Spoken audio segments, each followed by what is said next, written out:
పెరుగుతున్న YCP graph, తీవ్ర టెన్షన్లో కూటమి. దీనిపై ఈరోజు వీడియో చూసే ముందు ఈ వీడియో మరో 10 మందికి వెళ్ళాలి అంటే మీరు చేసే ఒక లైక్ నాకు ఎంతో అవసరం. ప్లీజ్ ఫ్రెండ్స్, ఒక లైక్ చేసి మన ఛానల్ని సబ్స్క్రైబ్ చేసుకుంటారని ఆశిస్తున్నాను. అలాగే వీడియోని చివరి వరకు చూడడానికి ట్రై చేయండి. అప్పుడే నేను ఏం చెబుతున్నానో మీకు కంప్లీట్ ఇన్ఫర్మేషన్ తెలుస్తుంది. ఇంకా ఏమాత్రం లేట్ చేయకుండా వీడియోలోకి వెళ్దాం. తిరుపతి జిల్లా శ్రీకాళహస్తి నియోజకవర్గంలో ఇటీవల జరిగిన రాజకీయ పరిణామాలు వైసీపీ పార్టీకి అనుకూలంగా మారుతున్నట్లు స్పష్టంగా కనిపిస్తోంది. వైసీపీ నిర్వహించిన కార్యక్రమంలో దాదాపు 500 మందికి పైగా కార్యకర్తలు పాల్గొనడం, పార్టీ పట్ల నమ్మకాన్ని చూపించడం విశేషంగా మారింది. ఎన్నికల తర్వాత వైసీపీ శ్రీకాళహస్తిలో కార్యకలాపాలు తగ్గిపోయినప్పటికీ తాజా సమావేశం ద్వారా పార్టీకి పునరుత్సాహం లభించినట్లు తెలుస్తోంది.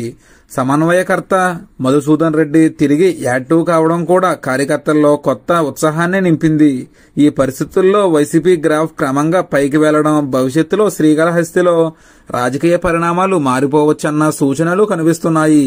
మరి ఒక్కసారిగా వైసీపీ జోరు పెంచడంతో అక్కడి కూటమి నేతల్లో టెన్షన్ పడుతున్నట్లు తెలుస్తోంది. మరి దీనిపై మీరేమంటారో కామెంట్లో తెలియజేయండి. Thank you for watching.